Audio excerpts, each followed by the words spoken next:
안녕하세요. 반갑습니다. 한 주 한 주 이렇게 참 어떤 때는 세월이 무심하다 그렇게 느낄 때 있습니다. 정말 세월이 빨리 갑니다. 이제 이번 학기도 이제 다음 주 마지막 한 주를 남겨놓고 있는데요. 여러분들 열심히 이렇게 학업에 정진하시는 걸 보면서 격려와 더불어 마지막 용기를 갖도록 부탁드립니다.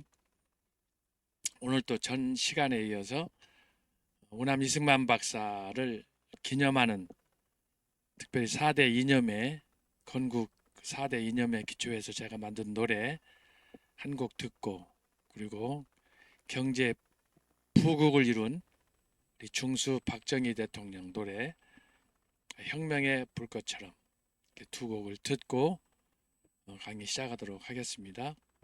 우리 두 분 그 성악가 바리톤 두 분께서 하셨는데 저는 음치라서 저는 좀 잠깐 쉬고 우리 두 분 교수님들 노래 듣고 시작하도록 하겠습니다.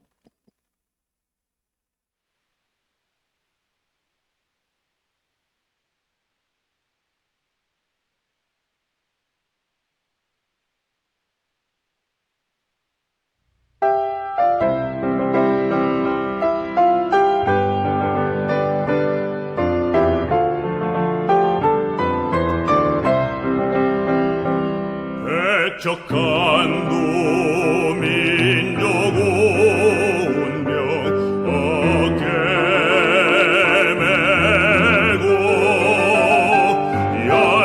열강들의 각축 속에 독립을 이뤘네. 자유민주 시장 경제 동맹을 맺고 맺어 튼튼한 국가 안보 평화를 이뤘네.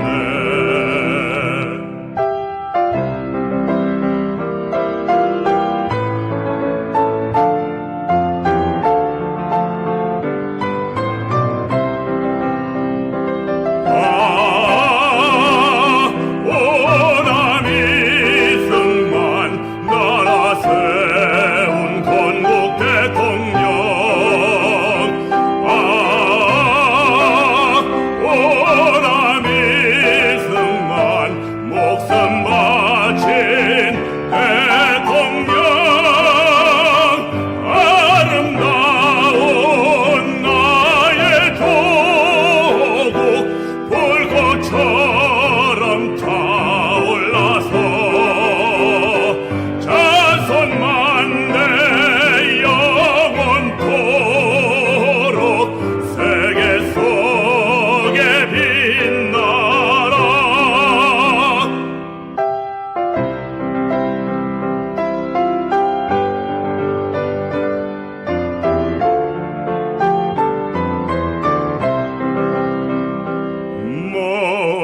머나먼 이국 땅에 찬란한 태양.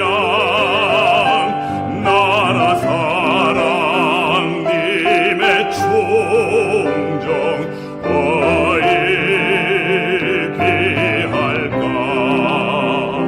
영원 깃든 걸음마다 눈물 어리어도 이 한 몸 빛되리라. 등불이 되리라.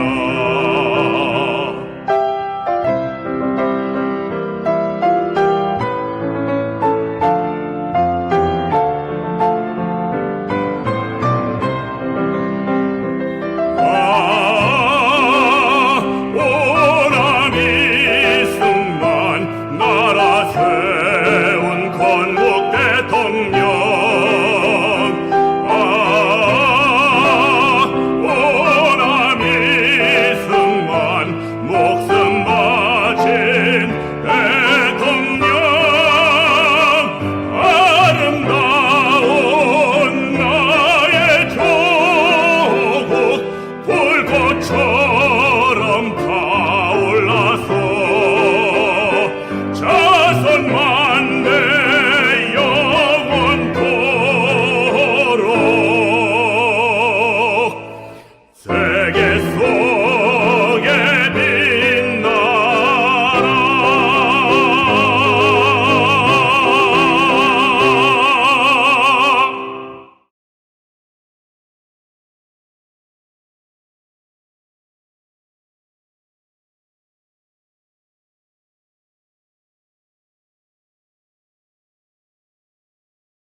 없이 땀 흘렸네. 새마을 운동으로 국민 생활 개선하고 산업을 발전시켜 한강 기적 이룩했네. 한평생을 조국 위해 이한 목숨 바쳤건만 하늘이 정한 운명 피하지 못하였네. 오늘은 세계로 내일은 미래로 한겨레의 민족권을 세계 속에 휘날려라.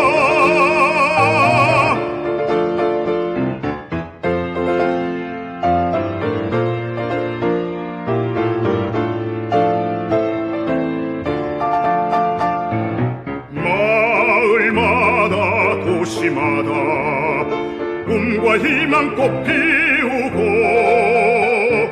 서로 돕고 세워주며 선진한국 이루었네.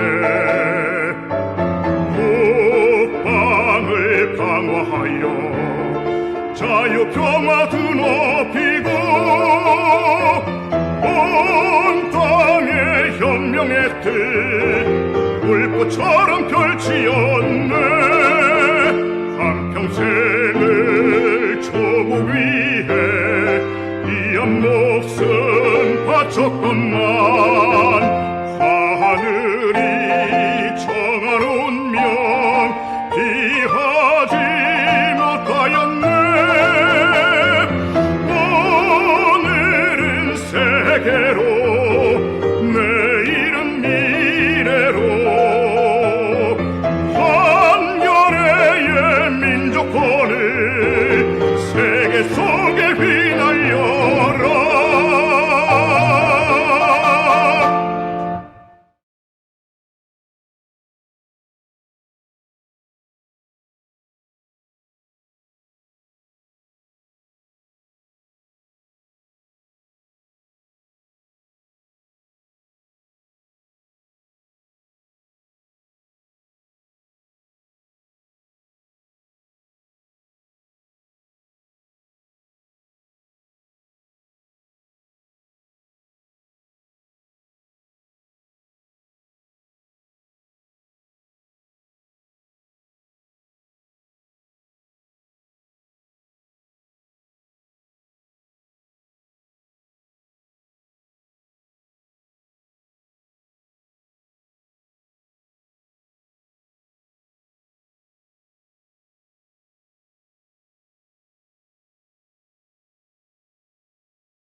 후원자가 좀 있을 경우에는 오페라도 구상하고 있습니다.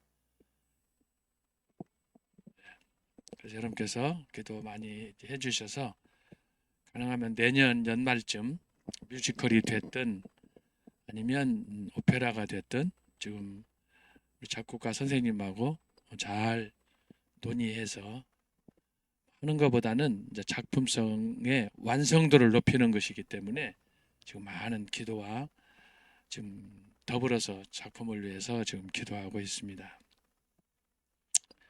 그리고 가능하면 우남하고 박정희 대통령 대표적인 노래들을 지금 여러 단체들하고 협상 중인데 만약에 교과서에 오를 수 있으면 그런 부분도 지금 조심스럽게 지금 기도하고 있습니다. 너무나 두 분 대통령이 건국하고 산업화를 이루신 두 분이 참 홀대받는, 무시당하는, 또 저평가받는 그런 상황이기 때문에 어쨌든 이걸 좀 역사를 새롭게 할 수 있는 그런 기회가 되었으면 좋겠다는 생각이 있기 때문에 다각도로 우남 기승만 박사 기념관도 한참 논의가 되고 있기 때문에 그런저런 일들을 구상 중에 있습니다. 여러분들 기도 많이 해주시고요.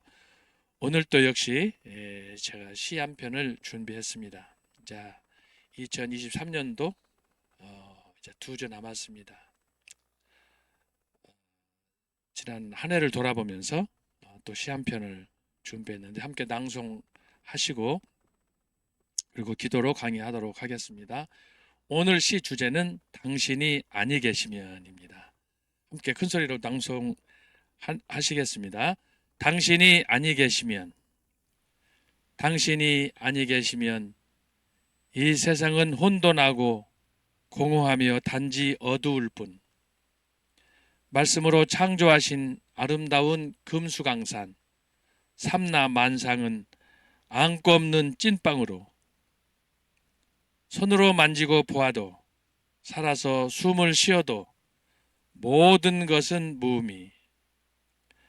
하지만 당신으로, 당신 때문에 모든 존재는 금빛 찬란한 면류관, 어둠은 빛으로, 절망에서 소망으로, 사망은 생명으로, 영원에서 영원으로.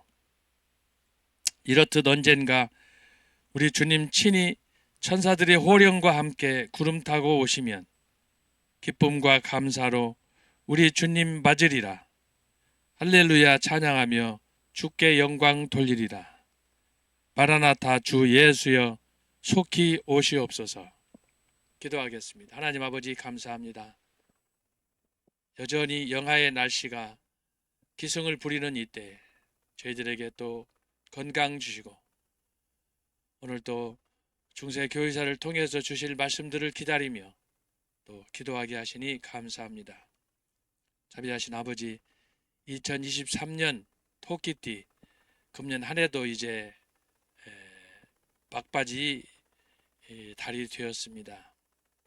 꿈도 많았던, 소원도 많았던 한 해였지만 어떻게 바람처럼 세월들이 갔는지 돌아보면 아쉬움밖에 없습니다.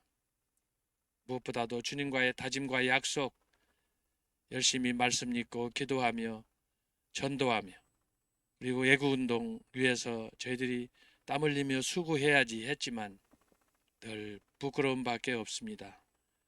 자비하신 아버지, 저희들을 긍휼히 여겨주시고 하오나 마지막까지 포기하지 않고 십자가에서 나를 위해서 목숨 버리신 주님을 위하여 결단하며 헌신할 수 있게 하시고 무엇보다도 광화문 애국운동을 통하여 이 나라 분단 70여 년의 역사를 종결하고 남북 통일을 이루는 그런 거대한 꿈을 이루는 축복을 허락하여 주옵소서.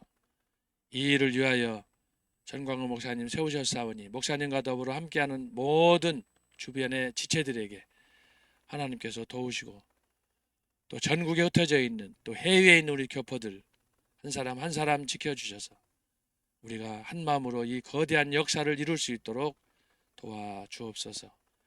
계속해서 지방 집회, 서울 집회, 또 성령이 나타난 집회들이 진행되고 있습니다. 어느 것 하나라도 소홀하지 않고 이 모든 것이 합심하여 당신의 뜻 이룰 수 있도록 도와주옵소서.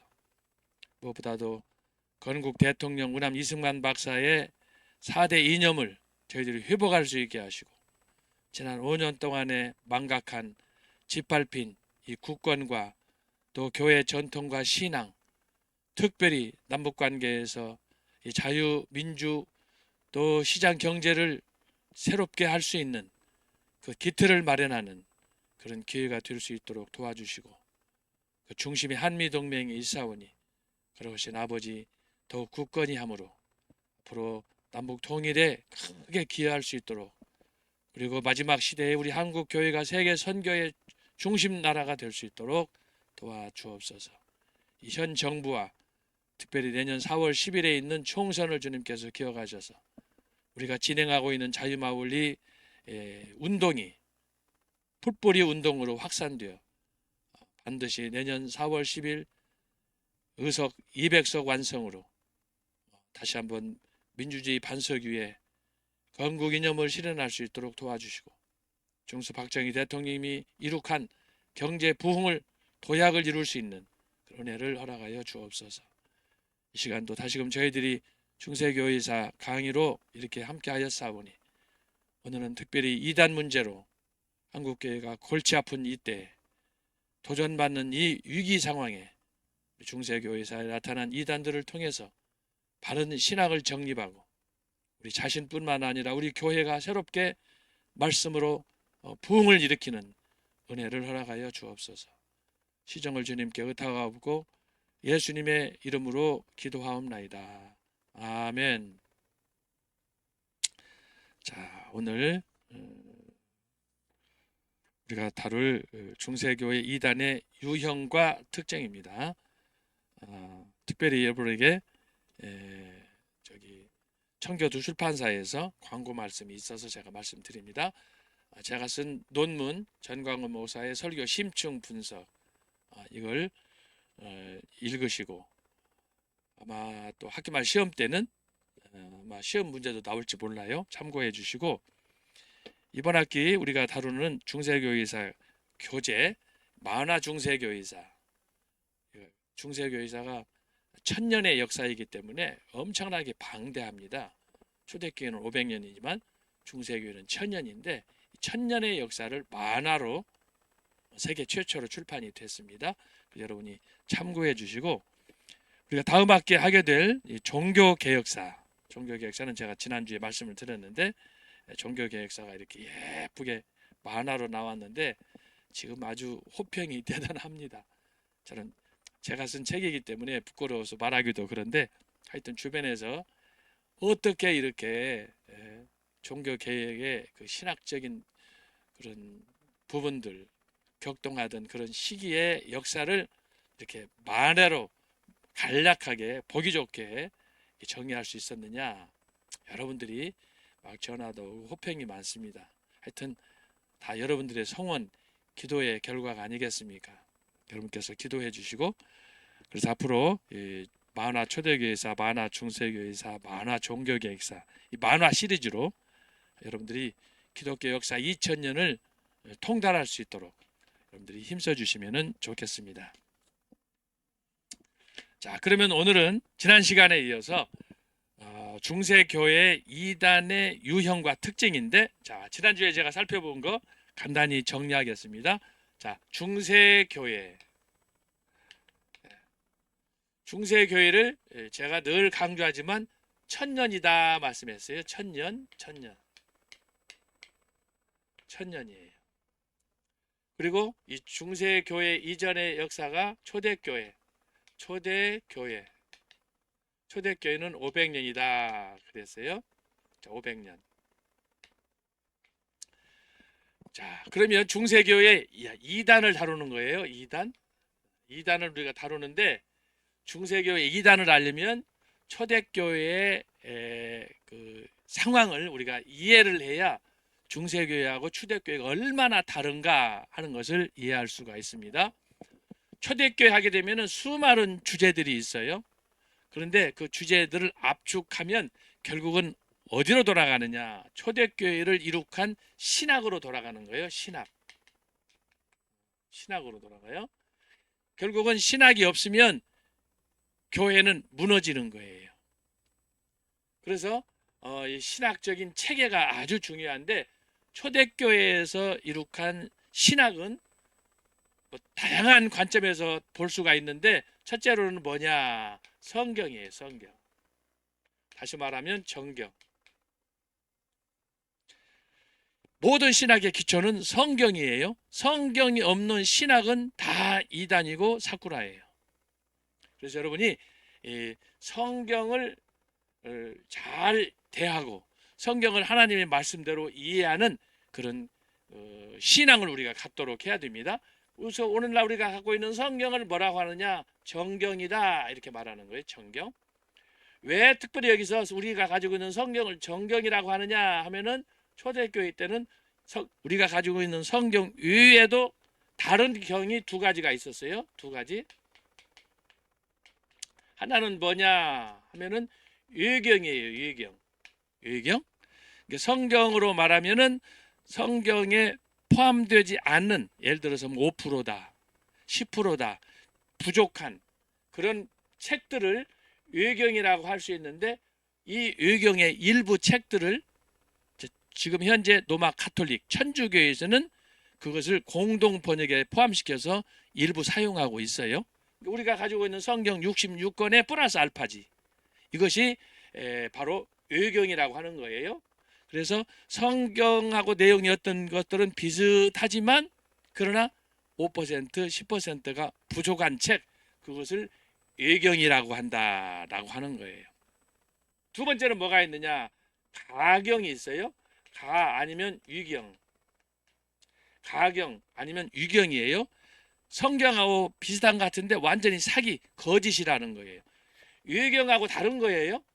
외경은 성경하고 굉장히 그 영적 수준이나 이런 것들이 때때로 비슷한데 우리가 잘 봤을 때는 헷갈리는 내용인데, 여기 가경과 위경은 요즘 같으면 이단들이 쓰는 책과 같은 그런 책이다라고 하는 거예요. 그래서 성경, 우리가 가지고 있는 정경, 캐논 외에도 외경과 가경이 있는데, 이 두 가지는 감사하게도 초대교회 교부들이 성경을 66권으로 선정할 때 이것들을 제외시켰다라고 하는 거예요. 이게 참 지금 생각하면 감사할 일이에요. 감사할 일이고, 그리고 어떤 사람들이 가끔씩 그렇게 물어요. 그러면 왜 성경을 66 마귀의 숫자로 이렇게 했느냐 그래요. 66, 77 이렇게 하지. 왜 66? 그래가지고 제가 보니까 어떤 분들은 그래. 야, 우리가 성경 이거 66권이라고 잘못했다는 거야. 그래서 제가 물어봤어요. 왜 잘못됐느냐 하면은 시편이 5권인데 왜 그 시편 5권을 한 권이라고 묶었느냐. 그걸 이렇게 시편 1권, 2권 이렇게 150편을 분리해 가지고 해놨는데, 그것을 했으면은 66권 마귀의 숫자를 피할 수가 있지 않느냐, 왜 쌍육으로 해놨느냐, 그런 얘기를 하더라고요. 근데 여러분, 거기에는 중요한 비밀이 있는 거예요. 왜 성경이 66권으로 되어 있느냐? 초대교회 교부들, 사도들이 성경을 정할 때 그 기준이 뭐냐? 이 성경 66권, 그것은 이사야서에 기초했어요. 이사야서가 몇 장이냐? 66장이에요. 이사야서 66장은 두 부로 나눌 수 있어요. 1장부터 39장, 40장부터 66장 다 이렇게 나눠져요. 자, 기가 막히죠? 저게 무슨 뜻이에요? 3927 구약, 이것은 신약. 기가 막힌 거예요. 이것까지 초대교회 교부들이 성경 66권을 정할 때 구약의 이사야는 메시아의 도래에 대해서 예언한 그런 책이잖아요. 특별히 그 중에서도 하이라이트가 뭐예요? 이사야서 53장, 메시아닉 그 프라파시, 그 메시아에 대한 그 예언의 책이 이사야서 53장. 예수님을 장차 오실 양으로, 도살장으로 끌려가는 양으로 묘사했잖아요. 그게 구속사의 핵심 포인트인데, 어쨌든 왜 우리가 가지고 있는 성경이 66권이냐라고 했을 때는 이사야서 66장의 기초에서 사도들이 예언과 성취로, 이 구약은 예언이에요. 예언. 그 다음에 신약은 성취예요. 그래서 이것이 나타나는데, 구약 39권에서 예언된 것은 뭐냐? 이스라엘이 범죄하고 타락해가지고 머리부터 발끝까지 성한 곳이 하나도 없는 거예요. 이거 이사야서 1장에서 명시됐잖아요. 그런 비극에 하나님의 은혜를 받고 하나님의 사랑 가운데 살아야 될 그들이 하나님의 은혜를 저버렸을 때, 그 배경은 이제 조금씩 더 올라가면은 출애굽이에요. 출애굽. 애굽에서 430년 노예 생활을 하는 동안에 하나님께서 그들을 불쌍히 여기셔서 그들의 기도, 그들의 탄식을 들으시고, 출애굽 1장, 2장이 나오잖아요. 그들을 출애굽시켜서 모세를 통하여 그 일을 이루셨는데, 광야 40년 동안에 이스라엘이 한 짓거리는 뭐냐? 매일 원망하고 불평만 하는 거야. 네? 어려우면 어렵다고 불평하고, 주면 준 대로 불평하고, 하여튼 사람이 되지 않는 거예요. 얼마나 하나님께서 화났으면 출애굽한 1세대를 광야에서 다 어떻게 했어요? 죽여버렸어요.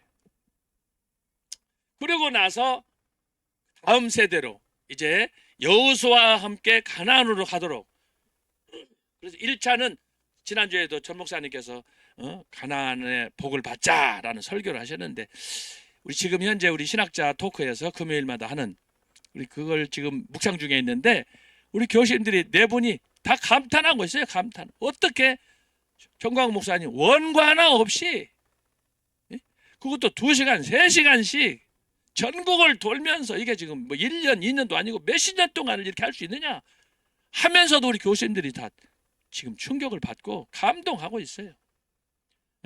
사실 우리 교수들이 하는 것은 뭐예요?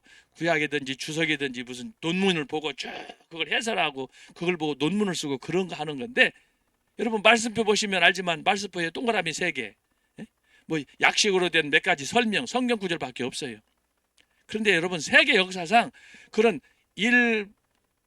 개인의 부흥사의 그런 강의안을 놓고 확인된 완전 완성체도 아닌데도 불구하고 그것을 가리켜서 애굽, 홍해, 광야, 가나, 그 다음에 요단강, 가나안 이 테마를 주제를 놓고 교수들이 전문적으로 구약, 신약, 조리신학, 교회사, 전공한 교수님들이 그것을 놓고 디스커션을 한다. 1시간도 아니고 지금 이번 주까지 하게 되면은 다음 주까지 4번에 걸쳐서 그 주제 하나 가지고 하는 거예요. 한 테마 가지고 보통 하면 2시간, 2시간 반씩. 이거요. 대단한 거예요. 그래서 저 목사님이 그걸 하실 때 그 짧은 그림으로 나온 몇 자로 압축된 것이지만 그 안에 함축된 그 내용이 너무 심오하기 때문에 그걸 이제 창세기부터 계시록까지 역사적으로 쭉 우리 교수들이 조명하는 거 아니에요? 정말 놀라운 거예요. 저는 지금까지 공부하면서 논문 쓰면서 이렇게 했지만 이런 사례는 처음 보는 거예요. 제가 그래서 2000년 기독교 사회에 이거 유일하다고 그러는 거 아니에요. 20세기를 대표했던 모든 목회자가 좋아하는 강해설교의 대가였던 닥터 마틴 노이 존스나 그의 제자였던 존 스타트나 이건 세계적으로 모르는 사람이 없어요. 일반 평신도도 아는데 신학을 한 사람은 설교자들은 모르면 안 되는 거예요. 다 알고 있는데 그분들이 하지 못한 것이 뭐냐? 신 목사님이 하신 거예요. 그분들은 책도 많이 썼어요. 전 목사님은 한 권도 없어요. 다만 말씀표 하나밖에 없어요. 그런데 그 말씀표를 가지고 영국에서 이스라엘에서 미국에서 공부한 전문 교수들이 그걸 가지고 1시간, 2시간, 3시간씩 몇 주에 걸쳐서 이렇게 디스커션하면서 그 의미를 우리 함께 나눈다는 것은 여러분 정말 감사할 일이에요. 저는 이거 하면서도 매 시간마다 제가 스스로 느끼는 게 이야 첫째는 말씀의 오묘함에 감동하고 두 번째는 그것을 풀어서 간단하게 전파하는 전 목사님에게 제가 놀랍고 그래요.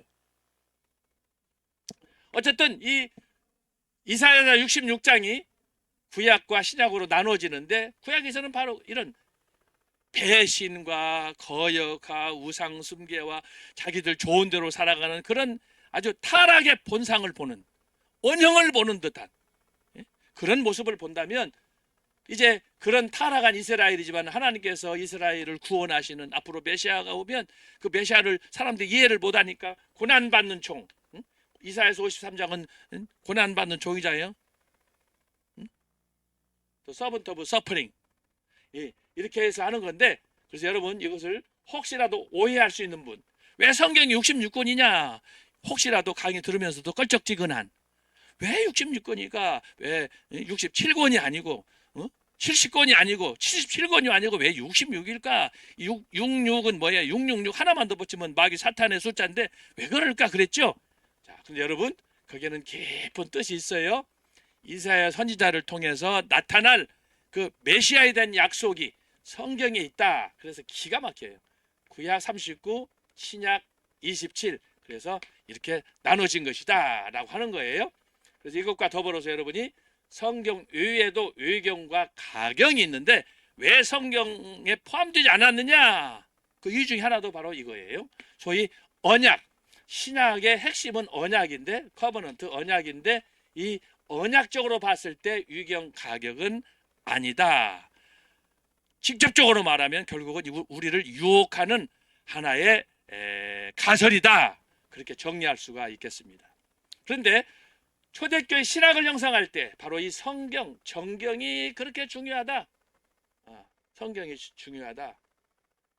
초대교회 때 397년 카르타고 종교회의에서 66권이 최종적으로 채택이 됐는데 그때까지 예수님이 30년에 하늘로 승천하시고 그 이후로 397년이니까 이렇게 저렇게 따지면 사실은 한 400년이에요. 400년 동안 성경이 없었어요. 부분적으로 쪽복음, 구약의 일부, 신약의 일부 이렇게 사용됐는데 그 와중에 초대교회에 얼마나 많은 이단들이 득세해가지고 그래서 예수님께서 가르쳐 주시고 구약의 선지자들이 가르쳐 주시는 교회 전통, 이 캐논, 성경을 부정하고 그래서 교회의 전통을 흔들고 교회를 어지럽히는, 박해하는 그런 사람들이 많이 있었다. 참고로 예수님 당시만 해도 사두개인들, 바리새인들, 율법사들, 대제사장들 예수님 안 믿었어요. 그 사람들처럼 철저한 종교인이 없어요. 전통을 강조하고 그렇잖아요. 구약시대부터 쭉 바리새인들은 율법주의자를 율법 아니면 구원 못 받는다 그렇게 강조했던 철저한 말씀주의자들 아니에요. 그런데 예수님께서 그들을 거부했어요.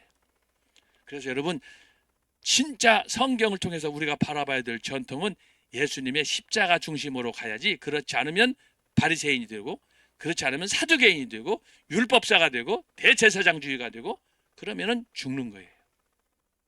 자, 그래서 첫 번째 여러분 이걸 이야기해야 돼요. 초대교회에서는 바른 신학의 기초가 뭐냐? 성경을 제대로 믿느냐? 성경을 제대로 믿느냐? 요즘에도 성경은 가지고 있는 성경 안 믿는 미친 기독교인들이 많아요. 그거 가지고 사기치는 놈들이 얼마나 많은지 몰라. 조심해야 돼, 조심해야 돼. 성경만 들고 다닌다고 그래가지고 교인이 아니야. 성경 들고 교회 와가지고 목사님 설교할 때 자빠져 자. 호거나 관심이 없어.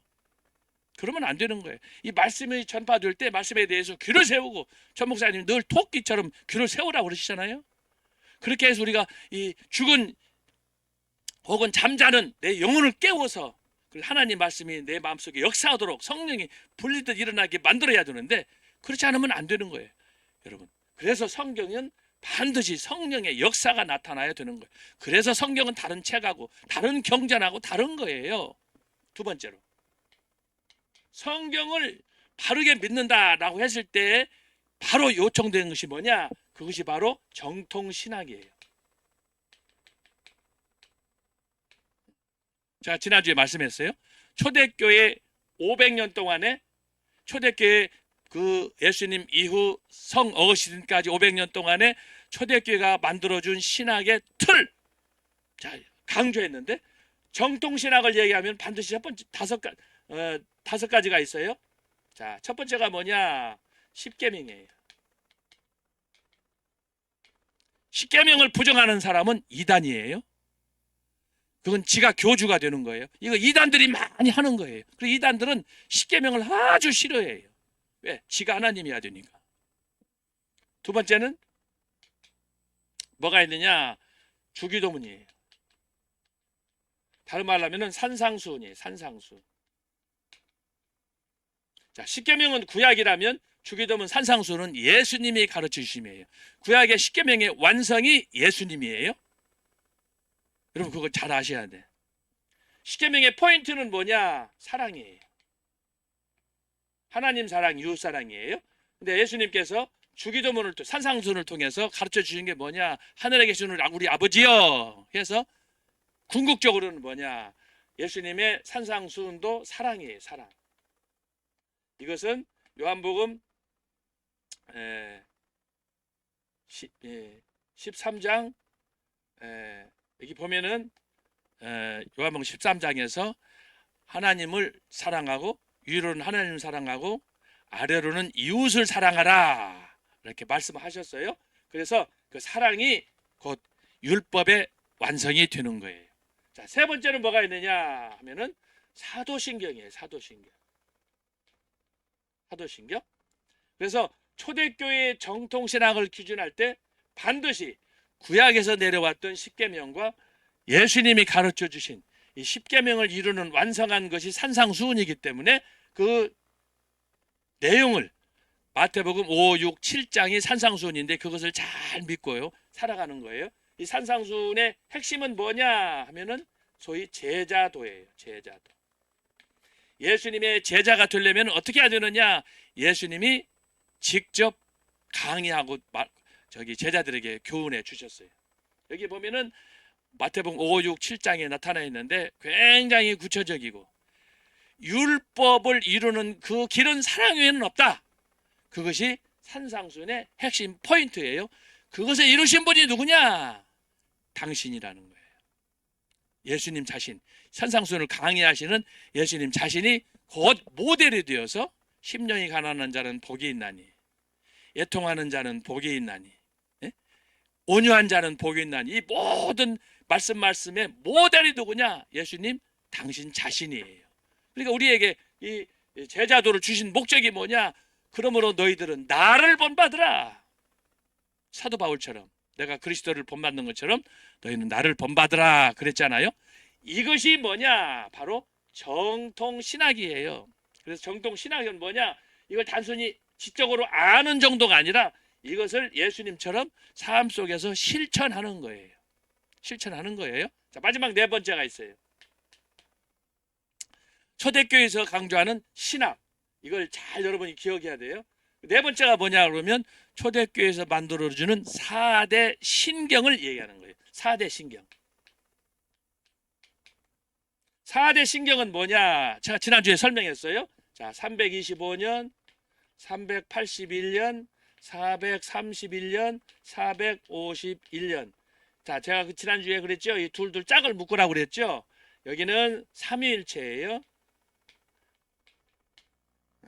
여기는 예수님의 인격, 양성론을 말하는 거예요. 양성론. 달라요.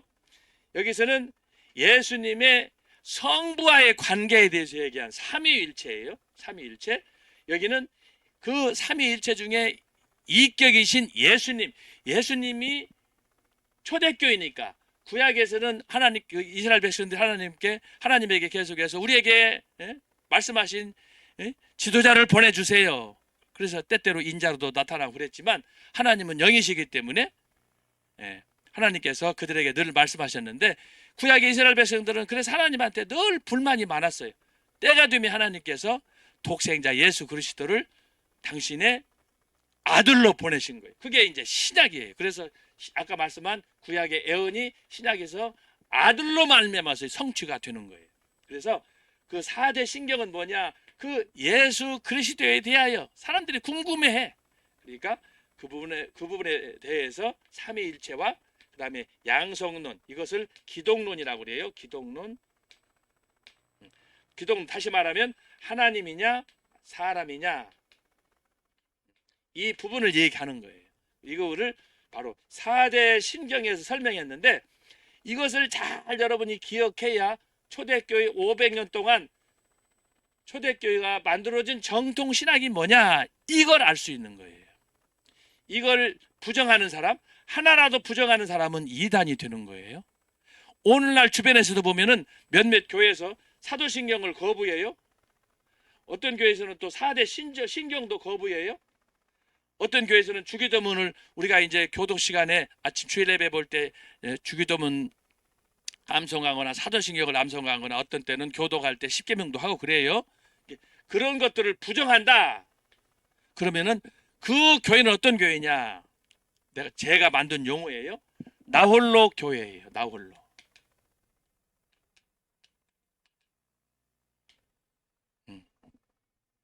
나홀로 교회가 뭐냐? 주인 없는 교회. 지들이 아는 몇몇 교리나 전통을 가지고 자기들끼리 교회를 하는 거예요. 여러분 이거 굉장히 위험한 거예요. 굉장히 위험한 거예요. 자, 제가 지금 여러분에게 하는 이유 중에 뭐냐? 중세교회를 배우는데 초대교회 지금 전통을 배우는 거예요. 그 전통. 중세교회는 무주공산이 아니에요. 초대교회가 있었기 때문에 중세교회가 생긴 거예요. 그렇기 때문에 중세교회를 이해하려면 초대교회를 이해해야 되기 때문에 초대교회를 이해하려면 이 안에 소위 사람으로 보면은 얼굴만 보면 안 되잖아요. 내장을 봐야지. 내장 없는 사람이 어디가 있어요? 내장, 외양이 없어도 사람은 살지만 내장이 없으면 사람은 살 수가 없어요. 그래서 여러분 신학이란 뭐냐? 바로 척추와 같은 골격을 이루는 그 신학을 얘기한다. 그래서 첫 번째는 성경, 두 번째는 정통신학. 이것이 초대교회 전통인데, 자, 세 번째로 큰 세 번째예요. 여기 큰 세 번째로. 자, 세 번째는 뭐냐? 예배와 규례예요. 규례. 예배와 규례. 이거 뭐냐 그러면, 자, 봐요. 성경이 있어요. 신학이 있어요. 이게 교리가 있단 말이죠. 자, 성경이 있고 교리가 있으면은 다 되느냐? 그게 아니에요. 그것을 실제 썬데이에, 노스데이에, 주일날 교회 가서 예배를 봐야 돼요. 예배 보고 절기가 있잖아요. 구약에는 절기, 뭐 7대 이렇게 절기에다가 5대 제사, 구약에 많은 의식들이 있잖아요. 그것들을 성경만 갖고 있으면 안 돼요. 성경만 읽어도 안 돼요. 산속에 가서 기도하면서 주여 하고 그렇게 하면 안 되는 거예요. 그게 나홀로 교회라고 그러잖아요. 나홀로 성도. 그러면 안 되는, 그건 이단으로 가는 거예요. 이단으로. 성경은 가졌어도 이단이 되는 거예요. 성경은 그 말씀을 배웠으면 이웃과 더불어, 형제와 더불어 함께 나누라고 그랬지. 저 혼자 산속에 들어가가지고 머리 빡빡 깎고 관세음보살 참으면 되겠어요? 미친놈이지. 그래서 기독교는 다른 종교하고 다른 거예요. 교회를 세운 목적은 뭐냐? 나와 이웃 간의 교감을 이루는 거, 함께 교제하는 거. 그래야 전도도 하고 땅끝까지 복음이 전파되지. 절간에 앉아가지고 산속에 들어가지고 수도 생활한다고 맨날 말씀만 읽고 30일 40일 금신만 한다고 되겠어요? 그 나가서 실천하고 예배를 드려야지. 그래서 나홀로 교회가 되면 안 되고, 교회 가서 예배와 규례. 예배는 다른 지체들과 더불어. 그래서 예수님이 말씀하신 것처럼 두세 사람이라도 내 이름으로 모이는 곳에 내가 함께 있느니라. 그래서 기독교는 뭐냐? 공동체를 매우 중요하게 생각하는 거예요. 이 공동체를 무시하면, 소위 무교회주의로 가면 그것은 위험한 나홀로 교회 성도가 되는 거예요.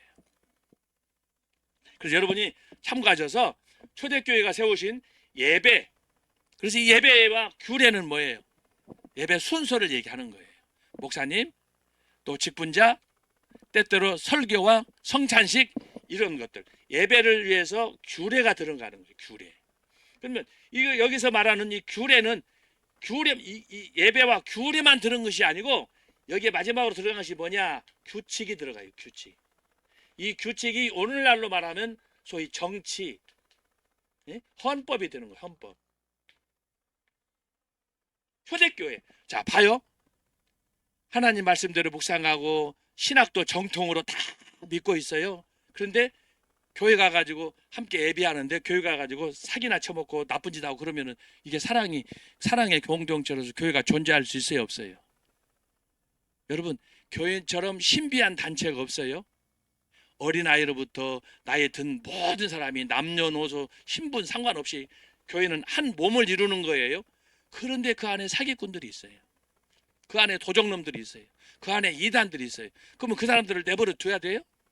자, 초대교회에서는 교회 공동 목표가 뭐냐? 거룩하라. 성도는 그리스도의 신부잖아요. 그런데 그것을 방해하고 그것을 무너뜨리는 이 불순 주사파 같은 나쁜 새끼들을 어떻게 해야 되느냐? 여기서 규칙을 만들어 가지고, 여러분 학교나 교회나 이런 데 가면 정관 만들고 다 이렇게 하잖아요. 우리나라도 헌법, 교통법규 같은 거 있잖아요. 만약 우리나라 사람들이 정말 세계 최고의 선진 국가가 되어 가지고 법 없이 산다, 그러면 이 법이 다 필요 없어요. 네? 심지어 하나님께서도 우리가 온전히 천사가 되어 가지고 온전히 100% 순종만 하고 산다, 사실은 성경도 우리에게 뭔 의미가 있겠어요? 하나님 말씀대로 그대로 다 하나님 영광을 위해서 살아간다면 어떻게 되겠어요? 그렇지 않기 때문에 하나님께서 규례를 주셔서 성경을 통해서 선과 악을 분별할 수 있도록 우리에게 법을 주신 거예요. 그게 성경이에요. 네? 그래서 초대교회에서도 그것을 알고 예배를 어떻게 드려야 되느냐. 그래서 단정한 마음으로 구약의 이스라엘 유대인들은 어떻게 했어요? 안식일을 위해서 십계명이 나타나지만 엿새 동안은 힘써서 열심히 살고 마지막 안식일 때는 아무것도 하지 말라. 이게 규례예요. 예배를 드리는 규례이자 또한 법칙이에요. 그래서 신명기에 보면 안식일 날 주일날 안 지키면 어떻게 해요? 아버지 죄송합니다. 아버지의 말씀을 듣지 않고 불순종하고 때때로 아버지를 때리고 어머니를 욕하고 그런 사람들 어떻게 해요? 구약의 전통에 다 죽였어요. 이게 규례예요. 말씀대로 살아가면 이런 거 필요가 없어요. 그런데 사람이 타락해서 안 하기 때문에 당장 보세요. 아담의 아들 가인의 지 동생을 죽이지 않아요. 그러면 어떻게 동생을 죽였는데 내버려두고 아이고 잘했다 할렐루야 그러면 됩니까? 처단을 해야지. 그래서 하나님께서 이마에다가 사인을 줘가지고 이 가인을 죽이는 사람은 벌이 7배나 더한다고 그러잖아요. 왜 벌을 줘요? 벌을. 이게 징벌이에요. 징벌. 그래서 이것을 초대교회에서 이렇게 했는데 초대교회 사도행전 5장에 보면 첫 사례가 뭐예요? 아나니아와 삽비라 사건이에요. 하나님은 그들도 하나님을 안 믿은 게 아니에요. 믿은 사람이에요. 그러나 반쪽 신앙이야. 이게 뭐예요? 나 홀로예요. 지 잘났다고 하는 거예요. 적당주의로 살아가는 거예요. 그래서 그런 사람들을 방지하기 위해서 초대교회가 예배와 규례 그리고 규칙을 만들어서 교회를 정화하고 그래서 교회가 교회되게 하는 이런 일을 했던 거예요. 굉장히 중요한 거예요. 초대교회가. 그래서 여러분 교회도 개척할 때 초대교회처럼 이렇게 세 가지가 철저하게 말씀으로 신학으로 이렇게 나가야 되는 거예요. 이거 하나라도 어겨지면 안 되는 거예요. 자, 세 번째예요. 마지막 네 번째. 마지막 네 번째는 뭐냐 하면은 실천이에요. 실천. 잘 봐요. 성경을 백독을 했어. 신학도 칼빈, 막 기독교 강령 막 성경 박사야. 신학도 박사야. 또 예배도 주일날 안 빠져. 교회만 되면 안식일날 앞자리에 앉아서 예배 받고 은혜 받고 다 그래. 그런데 교회 밖에 나가가지고는 개차반이야. 그러면 안 된다는 거예요. 그래서 초대교회에서는 왜 로마 제국이 그렇게 박해하던 그런 어려운 그 시절이었지만은 그들이 어떻게 해서 로마 제국을 기독교로 바꿀 수 있는가? 어떻게 국교화 시킬 수 있었느냐? 그것은 복음의 실천 때문에. 이 실천의 핵심이 뭐냐? 사랑. 그것이 순교였어요. 순교.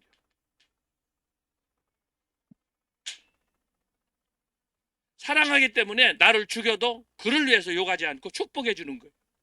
이게 예수님, 사도 바울, 초대교회 사도 요한, 그의 제자 폴리갑, 초대교회가 우리에게 물려준 전통. 이게 진짜예요. 이 네 가지. 초대교회의 전통, 성경 중심, 정통신앙, 예배도 규례도 규칙도 오직 하나님만 생각하는 바른 그런 전통. 이것을 가리켜서 소위 전통이라고 그래요. 전통. 바른 전통. 예배도 규례도 규칙도 모든 것 정치나 헌법도 정통. 탈선하지 말고 정도로 가라 그 말이에요. 그런데 그것을 어떻게 알기만 하면 안 돼. 실천을 해야 되는 거예요. 복음을 받았으면 가슴이 뜨거워지면 그걸 나가서 예수님의 12 제자처럼 인도도 가고 또 구약의 요나처럼 자그 원수 나라에 있던 아시리아의 니느웨도 가고 가야 되는 거예요. 자기 좋은 대로 하면 못 가지. 그런 것들을 어떻게 해야 되느냐. 그래서 네 번째 초대교회에서는 복음을 현장에 나가서 실천을 했어요. 그 결과가 로마 제국, 이방 나라 로마 제국이 기독교 국가로 전환됐다 이 말이에요. 이것이 초대교회 전통이에요. 자, 더워서 옷 벗겠어요.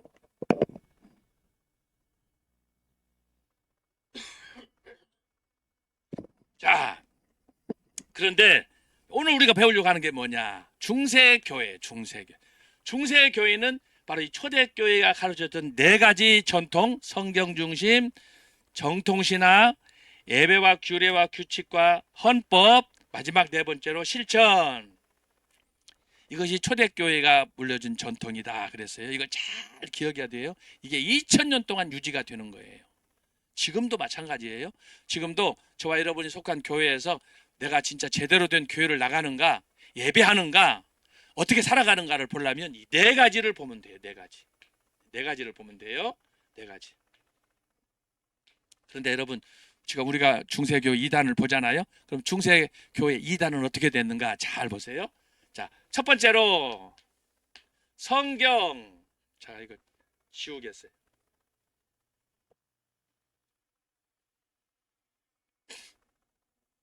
첫 번째로 중세교회는 첫 번째 성경 번역도 못하게 했어요.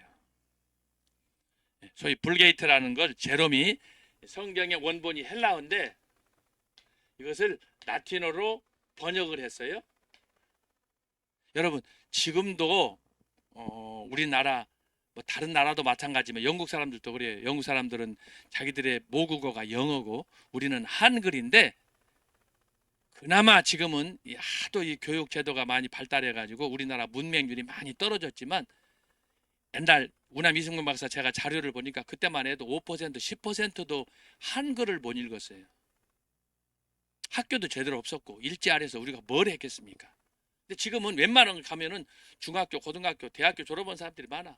지금은 학교마다 무슨 평생 교육 제도를 만들어 가지고 언제든지 누구든지 가서 공부할 수 있도록 그런 제도를 많이 만들었어요. 자, 그런데 여러분 지금부터 우리나라 50년, 60년 전만 가도 우리나라 문맹률이 그랬다 이 말이에요. 근데 우리나라나 저 유럽이나 차이가 없어요. 우리나라만 그렇게 50년, 60년에 문맹률이 높았느냐? 제가 영국에 있어서 보니까 영국에는 1800년대까지 대학교가 2개밖에 없었어. 옥스퍼드하고 케임브리지. 그러면 그 사람들 나머지는 뭐냐? 그 사람들 대학 가고 싶어도 갈 수가 없어. 몰라서도 못 가고 돈도 없어도 못 가고. 여러분 대학 가는 게 쉬운 일이 아니에요. 요즘이야 금융제도가 잘 돼 있어서 막 은행에서 대출도 하고 그러지만 여러분 그때만 해도 현금 거래가 거의 없던 때 대부분 물물 교환하던 때예요. 제가 어렸을 때만 해도 시골에 우리 교회 전도사님이 계셨는데 그때는 월급 제도가 없어서 쌀로 월급을 정해서 주던 때예요. 고구마 한 가마니 쌀 한 가마니 그 농사 철마다 그것을 한 대 한 말 혹은 한 가마니 두 가마니 해서 그걸로 사례로 주었어요. 그러던 어느 날 이제 이게 현금화 돼 가지고 이게 바뀌어서 지금 우리가 그러는데 아마 시골에 아직도 영세한 교회에서는 아마 그럴 수 있다고 저는 봐요. 그게 불과 몇 년 되지 않아요. 근데 여러분 지금부터 우리나라 50년, 60년, 70년 우남 이승만 박사가 건국하고 1945년 그다음에 6.25를 거치고 1953년 저희 휴전협정이 맺어졌는데 그게 지금 70년이잖아요. 아무리 생각을 해도 6.25 이후 1953년이니까 그때까지만 해도 우리는 다 배고파서 죽던 때 보릿고개가 있던 때예요. 그런데 유럽이라고 태평세월이냐? 아니에요. 영국같이 선진국이고 그때 뭐 미국도 마찬가지고 다 옛날에 사탕수수 받고 다 저기 이런 그 흑인들 데려다가 농사짓고 포도원에서 일하고 그러던 때예요. 그런데 불과 우리가 많이 쳐져서 100년, 200년이다 그러는데 지금 여기서 말하는 초대교회, 중세교회는 100년, 200년 얘기가 아니고 1000년 전 얘기, 1500년 전 얘기하는 거예요 지금. 그러면 그때 병원이 있습니까? 학교가 있습니까? 책이 인쇄술도 1500년대에 나왔어. 책도 없어. 그냥 입에서 입으로 구전으로 사용되는 거예요. 기껏 해봐야 파피루스 나뭇잎에다가 혹은 양가죽에다가 거기다가 써서 그걸로 우리가 사용하던 그 시절이에요 이게. 그러니까 그때 그걸 받아서 볼 수도 없지만 그때 학교가 어디가 있어? 선생은 어디가 있고 제자가 어디가 있고 돈은 어디가 있고 모든 것이 열악한 그런 상황 속에서 중세 노마 천주교에서는 일부 목회자들 소위 성직자들이 추교경이나 혹은 주교들이나 이런 사람들이 자기들이 그 모든 것을 독점해 가지고 교회에서 성경 헬라어를 라틴어로 번역해 가지고 그걸 가지고 교회에서 강의를 하는데 문제는 뭐냐? 저도 옛날에 신학교 다니면서 헬라어도 배워보고 독일어도 배워보고 이탈리아어 뭐 히브리어 이런 걸 많이 배웠지만 배울 때 뿐이에요. 안 쓰면 다 잊어버려요. 지금 다 까먹어서 깡통이 돼버렸어요. 가끔씩 필요할 때 헬라어 찾고 히브리어 찾고 하지만 독일어도 찾고 그러지만 안 쓰면 잊어버려요. 그래서 언어는 삶 속에 생활 속에서 자꾸 써야 되는 건데 헬라어를 우리가 어떻게 알아 지금? 우리가 그 다음에 라틴어를 어떻게 알아? 자, 이런 상황에서 노마 천주교에서 헬라어를 제롬이라는 사람이 라틴어로 셉트라진트를 만들어 가지고 사용을 했는데 이 제롬이 번역한 성경 라틴어 이것을 누가 사용했느냐? 성직자만. 성직자, 요리 같으면 주교들, 신부들, 이 사람들만의 사용하는 특별 언어로 딱 규정해 가지고 이것을 자기들끼리 활용을 한 거예요. 실제로 대중들은 접촉할 기회가 없어. 그런데 문제는 뭐냐? 이걸 사용하는 자기들도 이걸 잘 모르는 거예요. 마치 우리가 지금도 한글을, 우리 성경을 읽을 때도 이게 무슨 말이야 하고 고민하고 이해 안 되는 그런 부분들이 많잖아요. 그래서 우리가 전 목사님의 그 영적 해독력, 그 능력을 우리가 감탄하는 거 아닙니까? 신학자도 모르는 그런 깊은 뜻을, 저희 비하인드 그 미닝을 전 목사님이 풀어서 해주니까, 그것도 창세기부터 계시록까지. 그래서 우리가 감동 먹는 거 아니에요. 그런데 중세 로마 가톨릭 교회가 그랬다 이 말이에요. 헬라어를 라틴어로 번역하고 자기들만의 언어로 사용을 했는데 그것을 자기들도 모르면서 그것을 앞에서 설교를 하는 거예요. 요즘 목사들하고 똑같은 거예요. 남이 할 얘기가 아니에요. 그러니 평신도들은 얼마나 더 힘들겠어요. 자, 그래서 이 성경을, 자, 초대교회는 성경을 정경 66권만을 하나님 말씀으로 규정했는데 로마 천주교에서는 이런 상황 속에서 여기다 플러스를 하나 딱 했어요. 자, 더하기 뭐냐? 전통을 플러스 시켰어요. 혹은 전승이라고 그래요. 여기서 전통과 전승은 뭐냐? 성경 외에 아까 말한 외경이나 가경이나 여기에 있는 것 중에 자기들이 선정해가지고 여기는 참 도덕에 관해서 인성에 관해서 뭐 행복에 관해서 좋은 말이 있다. 그러면 그 일부 내용을 따다가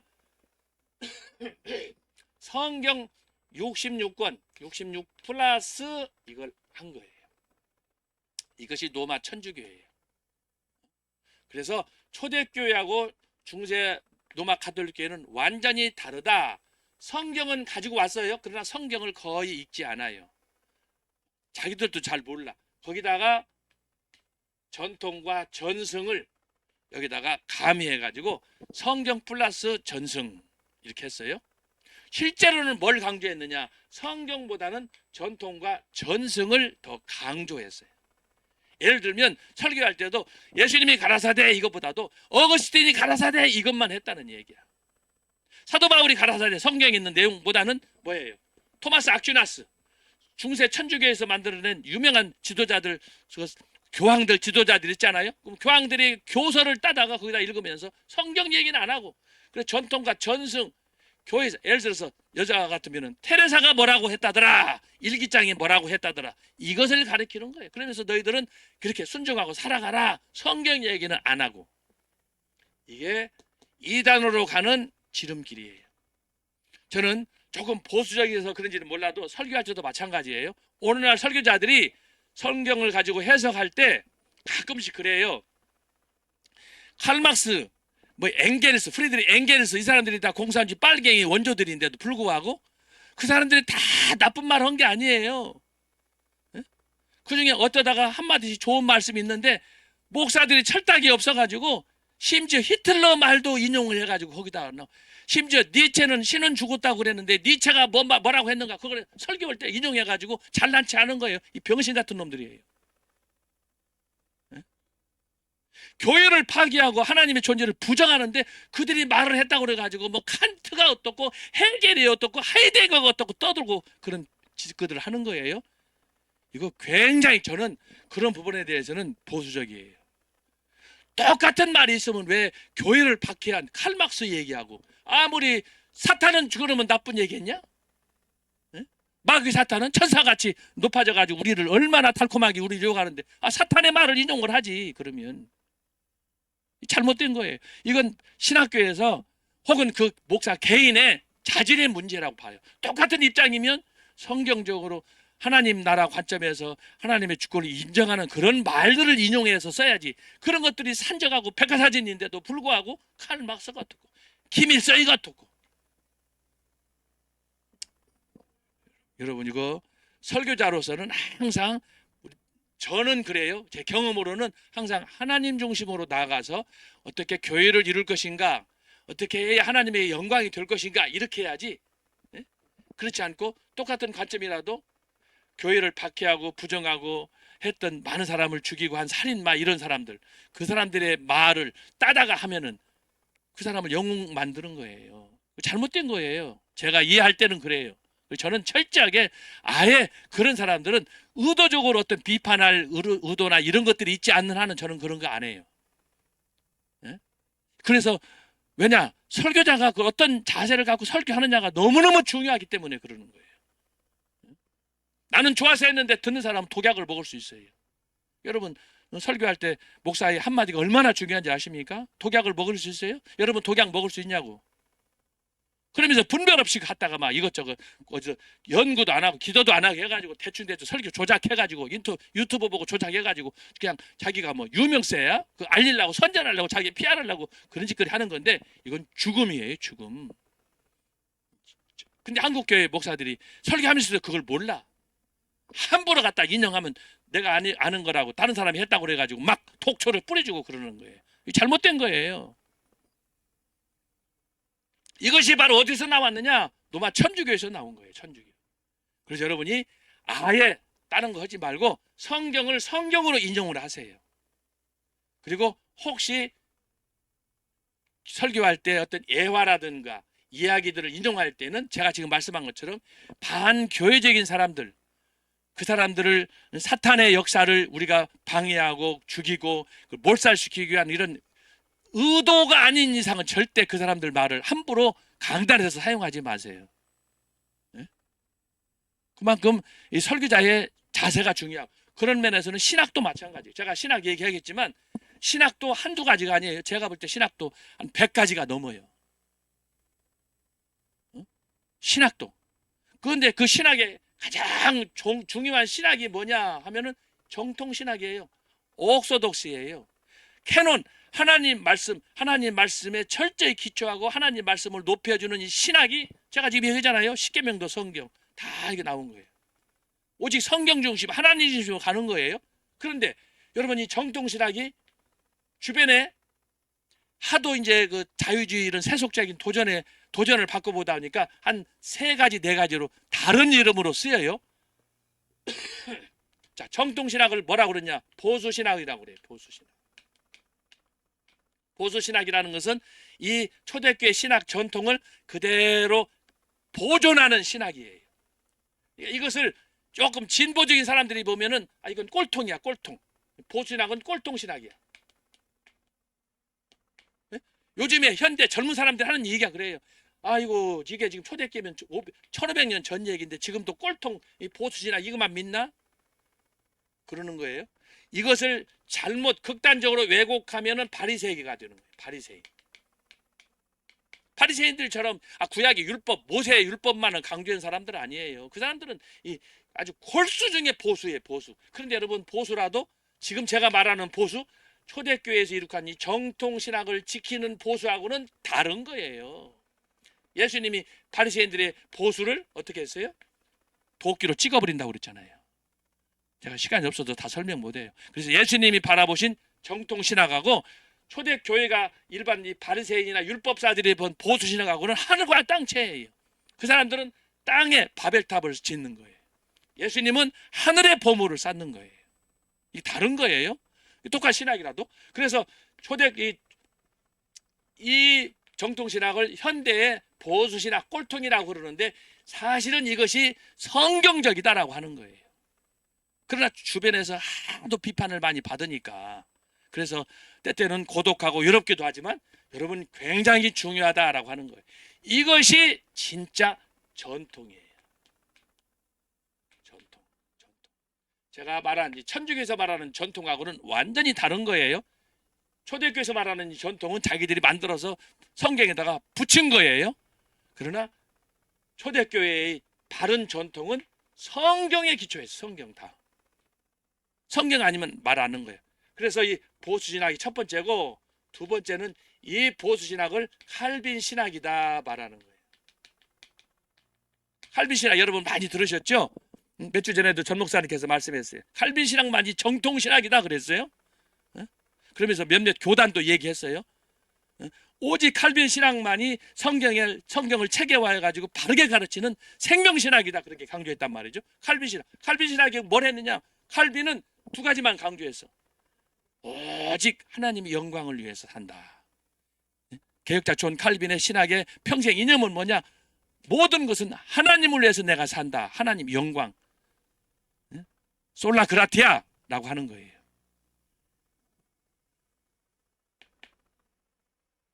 이 칼빈의 신학은 어디서 왔느냐? 어거스틴에서 왔어. 어거스틴.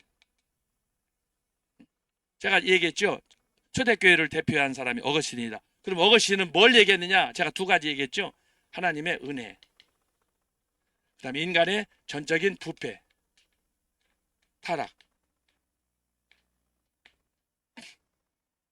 어거스틴은 그의 삶의 그 사역을 통해서 하나님이 그에게 어떤 영향을 미쳤는가를 두 가지로 압축한 거예요. 나 같은 죄인을 하나님은 왜 사랑하시는가? 이 두 가지가 극과 극에서 만나는 거예요.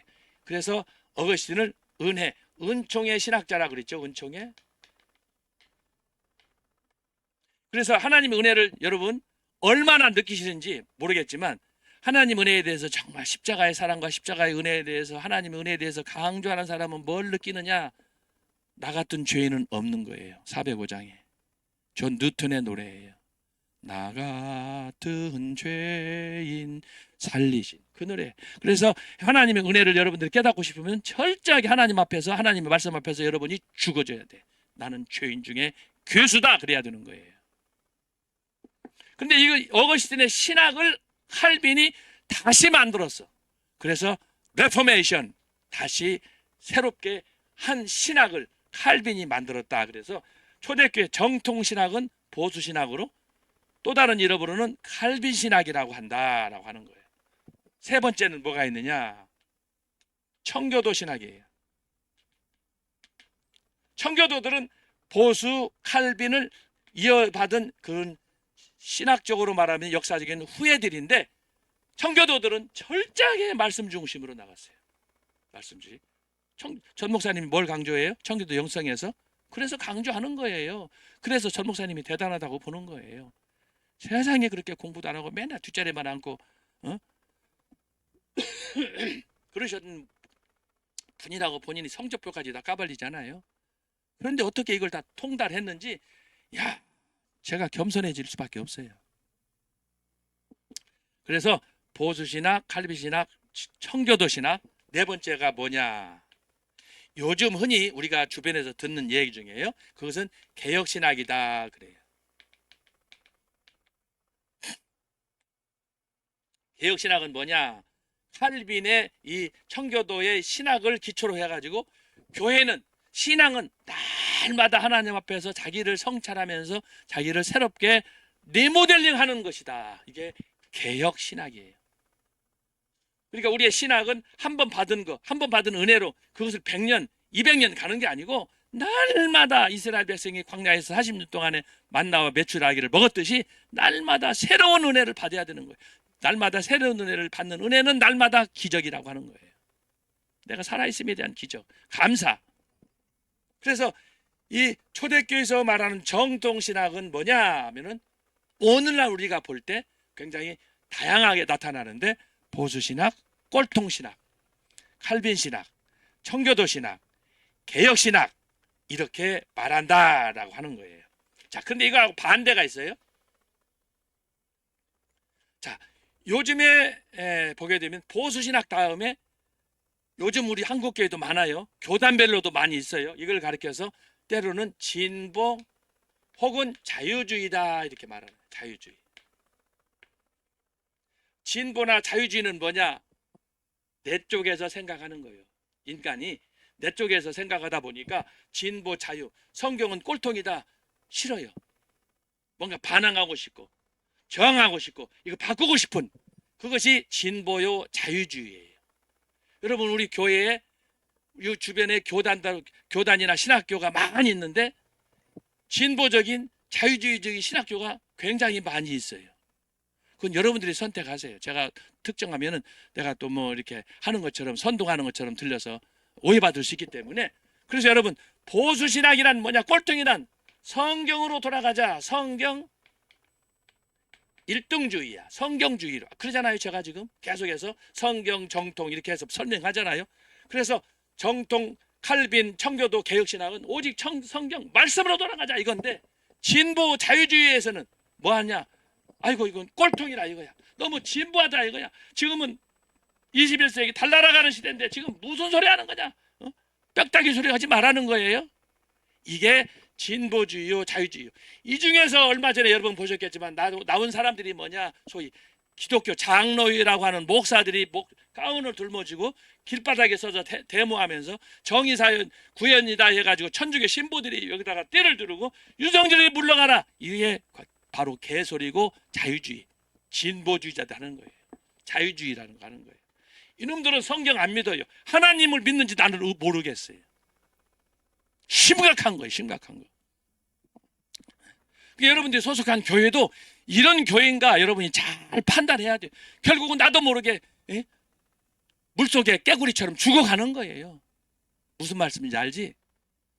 깨구리를 잡아다가 큰 그 솥에다가 담아놓고 밑에서 불을 떼니까 처음에는 떳떳하니 할렐루야 좋아가지고 아이고 여기가 좋사오니 나중에 지 몸이 삶아져가지고 죽는지 모르게. 지금 그런 교회들이 많아요. 지금 뭐 특정 교단을 얘기하지만 대표적으로 기독교 장로의 기장측 장로교인데 그렇게 되는 거예요. 하나님 믿는지 안 믿는지 몰라. 노마 천주교. 제가 그래서 지금 중세 교회 노마 카톨릭 교회를 지금 얘기하는 거 아니에요. 교회 죽이는 거예요. 교회 죽이는 거. 그래서 여러분이 혹시라도 신앙생활 하다가 보수신학, 칼빈신학, 청교도신학, 개혁신학 이렇게 들으면 혹시라도 여러분이 이 안에 한 사람이라도 여기 이 중에 하나라도 여러분들이 지지하고 따르면 아 나는 초대교회 정통신학, 초대교회 신학을 나는 따르는 사람이구나. 이게 외적인 판단이에요. 여러분이 이걸 잘 정리를 해야 돼요. 그러니까 만약에 이 중에 하나라도 아니 나는 아닌데 이건 맞는데 이 보수신학 여기는 나가는 진보고 자유인데 그러면 여러분 이단으로 갈 수 있는 아주 농후한 그런 사람이에요. 절대 이것은 분리할 수 없는 거예요. 그리고 특별히 여기서 하나로 하자면 여기서 보수 칼빈 청교도 개혁에서 강조하는 건 뭐냐 하면은 성경을 1번이라고 그랬잖아요. 여기는 하나님 절대주의예요. 하나님 절대주의. 이것이 포인트예요. 아까 제가 칼빈도 하나님 영광 사상, 하나님 영광주의라고 그러잖아요. 어거스틴도 마찬가지고 바울도 마찬가지고. 여기는 뭐냐? 자기 전 목사님이 설교했죠. 생각의 3대 요소. 헬라적, 히브리적. 그걸로 안 된다는 거 아니에요. 심지어 히브리적인 사고라도 오직 성령으로 능력으로 된다는 거 아니에요. 옳으신 말씀이에요. 저는요 그 설교 그 전 목사님이 하시는 생각의 3대 통로는 2000년 기독교회사의 신학을 압축한 설교라고 저는 봐요. 정말 탁월한 쉽고도 명료하게. 그래서 성령의 고린도전서 2장을 통해서 그걸 명쾌하게 해석하잖아요. 제가 그 설교 듣고 놀랬어요. 그 설교 그렇게 목사가 신학자가 설교하기도 쉽지 않은 내용이에요. 그 말씀 자체가 품고 있는 내포하고 있는 메시지가 너무 심오하기 때문에. 근데 그걸 간단하게 처리해 버리시더라고. 그래서 여러분 교회를 선택할 때도 여러분이 만약에 기장층이라 해서 다 그런 건 아닐 거예요. 뭐 한두 교회가 그러겠지. 그러나 여러분이 이걸 잘 분별을 하셔야 돼. 제가 얼마 전에도 시방에서 올라오신 분하고 말씀했는데 그 교회 담임 목사가 감리교래. 광화문 나오는 걸 아주 싫어한대. 못 나가게 방해한대. 그건 100% 여기에 속하는 거예요. 자유주의예요. 그래서 여러분이 신앙생활 할 때 일단은 교단을 잘 선정해야 되고, 그리고 교단 안에서도 저 목사가 제대로 된 목사인가 아닌가를 분별하고 나가야 되는 거예요. 그래서 여러분 정통신학 이것을 잘 해야 된다. 이것이 몇 번째예요? 자, 성경 다음에 이게 2번이에요. 그래서 초대교회 전통은 이건데 중세 교회는 뭐냐? 이것을 자 바꿨어요. 진보 자유주의. 이게 다른 말로 하면 뭐냐? 팽의 구원이에요. 그래서 중세 교회는 1000년 동안 무슨 짓거리를 했느냐 하면은 교황에게 잘 보여라. 예수님에게 잘 보이지 말고 교황에게 잘 보이라, 감독에게, 성직자에게 잘 보이라. 그래서 중세 로마 교회는 뭐냐? 성직자 중심 교회예요.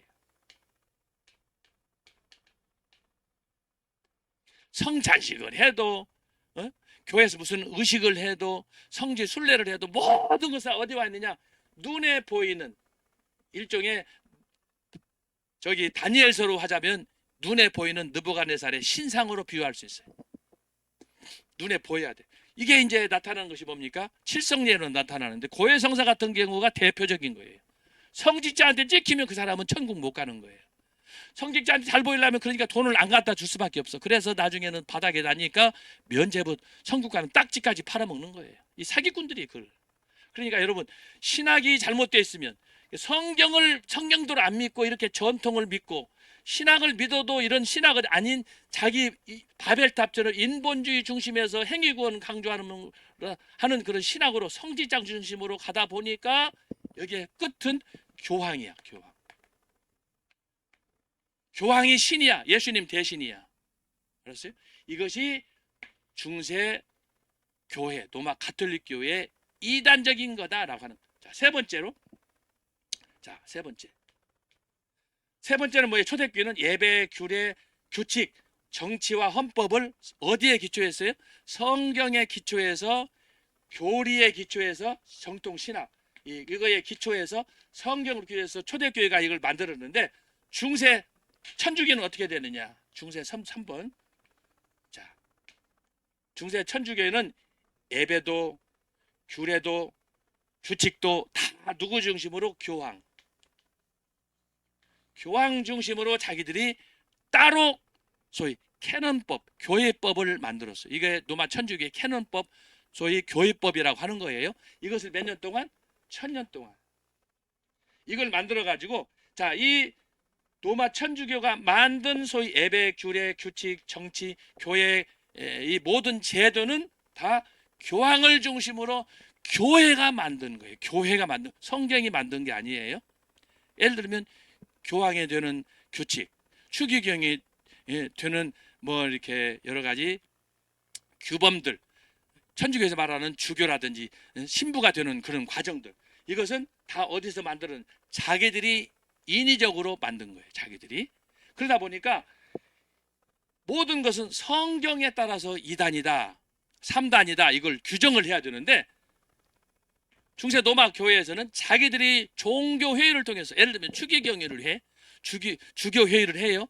해가지고 자기들이 만들어가지고 이 모든 거, 진보, 자유주의, 행위구원, 성직자 중심, 이걸 자기들이 만들어가지고 그것으로 인해서 교인들을 심판하는 거예요. 그 대표적인 사례가 뭐냐? 십자군 전쟁이에요.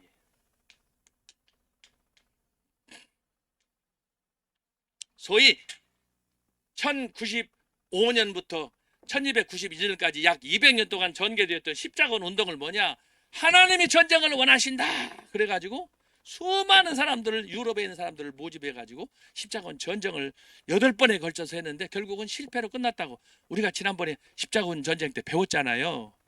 그래서 신의 이름으로 이걸 선동의 한 사람이 누구냐? 우르바노 2세라는 사람인데, 이 사람이 그때만 해도 굉장히 유럽에 있는 황제들로부터 소외를 당하는 그런 상황이었어. 정치적으로. 왜냐하면 로마 제국이 망해버렸기 때문에. 나라 없는 교회가, 그래서 힘없고 무능할 수밖에 없는 거예요.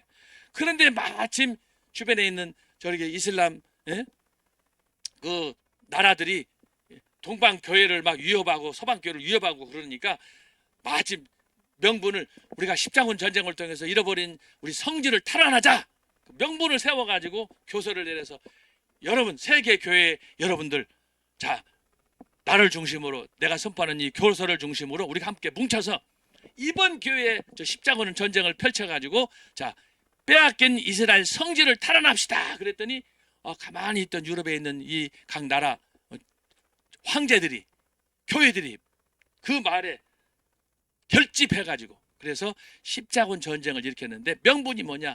우리가 하는 이 전쟁은 하나님이 원하셔서 하나님을 위해서 하는 전쟁이다. 마치 지금으로 말하면 하마스하고 이스라엘하고 전쟁이야. 그 전쟁은 누가 일으켰어요? 하마스가 일으켰잖아요. 근데 이스라엘이 그것을 이제 보복하는 과정에서 아주 지금 막 그 사람들 폭삭 지금 뭐 지하 벙커를 이야 대단하대. 어제 제가 유튜브를 봤더니 지하에 4km나 트럭이 다닐 수 있는 고속도로를 만들어 가지고 비상 도로를 만들었다는 거 아니에요. 4km를 신화라는 놈이 그것도 오더를 내려 가지고 만들었다는 거 아니에요. 지하 벙커에 그렇게 땅도 별로 크지도 않는데 500km, 800km로 지하에 거미줄처럼 그렇게 그 지하 도로를 그것도 지하 30m, 50m를 뚫어 가지고 그러니 얼마나 많은 사람이 죽었겠어요. 원조 받아다가 그 짓거리 했으니 지금 북한하고 똑같은 거예요, 저놈들. 그러니까 북한도 주사파들이 그렇지만 이슬람은요 더 이상 저건 종교가 아니에요. 근데 중세 교황이 그런 짓거리를 한 거예요. 지금 중세 멀리 갈 필요도 없어요. 중세 교황이 그 짓거리를 한 거예요. 자기의 영광을 위해서 주님 앞에 들려야 될 그 영광을 자기가 그렇게 가지고 사도행전에 있는 것처럼 헤롯처럼 자기가 모든 영광을 가지려고 수많은 인민들 성도들을 착취해 가지고 돈을 뜯어내고 그 교황이 그래서 교황청 짓는다고 그러고 전쟁한다고 하고 명분을 세워가지고 그래서 교회를 사실상 영적인 독재를 한 거예요. 제가 지난번에 스피리추얼 딕테이터라고 그러잖아요. 여러분 독재자라는 건 김정은만 독재자가 아니에요. 그리스도라는 이름을 빙자해 가지고 교회를 교회되지 하지 않고 하나님 말씀대로 이렇게 교회를 올바로 반석에 세우는 그런 전통을 무시하고 자기들의 성을 지어서 어떤 여기 강동에 있는 무슨 교회처럼 아들놈한테 교회를 물려주고 이거 다 죽을 짓이에요. 아주 안 좋은 거예요. 이게 아주 안 좋은 거예요. 네? 그래서 여러분 중세 교회가 자, 첫 번째 성경도 부정했어요. 두 번째로 신학도 부정했어요. 세 번째 예배, 규례, 초대교회 규칙, 규범, 정치 이걸 다 배반했어요. 자기들이 만든 법규에 의해서. 그래서 교황한테 잘 보이면은 지옥에 있던 사람도 천국 가요. 근데 아무리 충성한 사람이라도 교황에게 찍히면 그 사람은 바로 지옥 가. 교황이 정하는 거예요. 어디에서 근거해서 마태복음 16장 16, 17, 18절에 예수님께서 베드로에게 내가 너에게 천국의 열쇠를 준다. 이것을 근거해 가지고 성경을 완전히 잘못 해석해 가지고 교황이 신이 되는 거예요. 지가 베드로의 후계자라는 거. 어디가 교황이 베드로의 후계자예요? 왕 사기 치는 거예요. 여러분 이것을 기억해야 되고 자 마지막 네 번째예요. 네 번째가 뭐냐? 아까 제가 그랬죠. 초대교회의 신앙은 자 성경, 신학, 예배 이것이 어디에서 꽃을 피워야 되느냐? 실천이에요. 내가 삶 속에서 열매를 맺고 그리스도의 향기가 되어질 때 성경을 읽고 다른 신학 체계를 갖고 교회 가서 예배하고 하는 것들이 아름답게 교회 밖에서 꽃을 피는 거예요. 그래서 실천이란 뭐냐? 전도예요. 전도, 선교예요. 선교.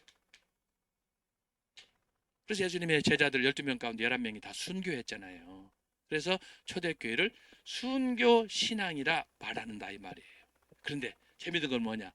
중세교회는 자 초대교회에서 중세교회로 넘어가서 500년이 1000년이 됐는데 중세교회 교황 중에 교회 지도자 중에 순교한 사람은 한 놈도 없어요. 알았어요? 실천이라고 그랬어요. 전도 선교라고 그랬어요. 그런데 오히려 저걸 어떻게 했어요? 자기들끼리 당을 지어가지고 자기들끼리 싸움하고 뭐 했느냐? 권력 싸움만 죽으라고 하는 거예요. 특별히 이제 중세교회 마지막 종말 때 1300년대 갈 때 교황은 하나님의 대리자다, 예수님의 대리자다 그러는데 교황이 갑자기 3명이 됐어요. 똑같이 같은 시기에. 그러면 교황은 예수님의 대리자라고 그러는데 교황이 셋이 되면 어떻게 해석을 해야 돼요? 에? 성경이 잘못된 거예요. 천주교가 교황이 잘못된 거예요. 그래서 중세 로마 천주교회를 이단적 교회다 이렇게 말하는 거예요. 자, 초대교회에서 정리합니다. 초대교회는 500년, 중세교회는 1000년. 초대교회 전통은 성경, 신학, 예배와 규칙과 그 다음에 실천. 그래서 이 사람들은 복음을 들고 나가서 전도하고 가르치고 제자 삼고 이방 나라로 가서 순교 정신으로 살았어요. 근데 중세교회는 1000년 동안 초대교회 전통을 빙자해 가지고 우려 먹으면서도 성경을 떠났어요. 전통도 떠났어요. 세 번째, 예배도 성경이 없는 교황을 중심으로 해가지고 미사를 만들고 칠성례를 만들고 예배를 드렸어요. 그리고 자기 말 안 들으면은 뭐예요? 자기가 임으로 막 저주하고 정죄하는 거예요. 예수님 위에 교황이 있었어요. 마지막 네 번째가 뭐예요? 초대교회 전통은 신앙은 실천이다. 중세 교회의 도마 가톨릭 교회는 신앙은 뭐냐? 내가 중심이다. 그래서 자기의 명예와 권력을 위해서 산 것이 중세 로마 교회의 교회 머리인 교황이었어요. 교황이 순교한 사람 한 사람도 없어요. 지금도 마찬가지예요. 모든 영광을 다 받고 다녀요. 그리스도께 영광을 돌려야 되는데 교황이 다 받아. 성직자가 추기경이 다 받아. 그래서 여러분 관광 갈 때 이제 이탈리아 로마 바티칸을 가지만 저도 바티칸 다녀왔지만 이야 대단해요. 지금은 그 바티칸이 돈의 성지가 됐어요. 예수님께서 복음서에 나타난 것처럼 성전에서 장사하는 사람들 보시고 내쫓아버렸는데 지금 바티칸은 황금의 도시가 됐어요. 여러분 교회가 망하는 이유 중에 하나가 뭐냐? 돈이에요. 세습도 그래서 문제가 되는 거예요. 통합 측에 무슨 교회가 그것 때문에 재판하고 지금도 안 끝났어. 매일 데모하고 그러잖아요. 몇몇 교회가 있어요. 중세 교회로 가는 거예요. 그러나 우리는 어떻게 해야 돼요? 초대교회로 가야 되는 거예요. 여기서 초대교회로 가야 돼. 초대교회로 가면은 뭘 잡아야 돼? 네 가지. 성경 중심, 정통 신학 이거 네 가지. 그다음에 예배도 온전히 말씀 중심으로. 설교도 말씀 중심으로. 그러니까 설교할 때 이상한 잡소리 하면 안 돼요. 뭐 칸트가 어떻고 하이델베르가 어떻고 니체가 어떻고 심지어 뭐 스탈린이 어떻고 그런 소리 하면 안 되는 거예요. 설교할 때. 그놈들이 말한 거에 대해서 극단적으로 반대 입장에서 그걸 가르칠 교육 목적으로 하지 않는 한 여러분 가능하면 그 사람들 이름을 쓰면 안 돼요. 그거 사용하지 않아도 우리 기독교 안에 2000년 동안 얼마나 많은 사람들이 있는데 그걸 꿈에서 깨지 못하면 되겠습니까? 그래서 여러분이 오늘 이걸 생각하시고 그래서 다음 주에는 이제 그러면 중세교회 이단 초대교회와 이 중세교회를 제가 여러분에게 지금 도표로 잘 그렸어요.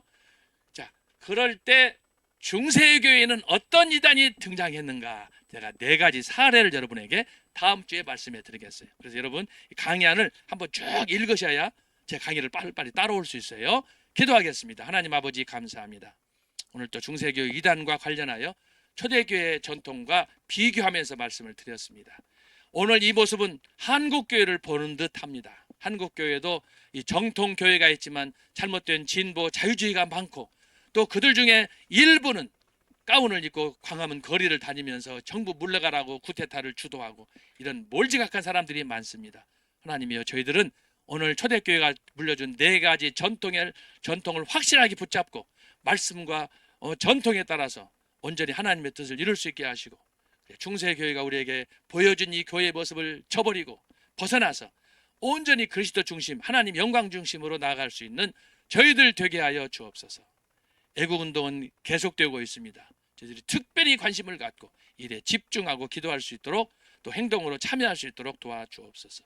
감사하고 예수님의 이름으로 기도하옵나이다. 아멘.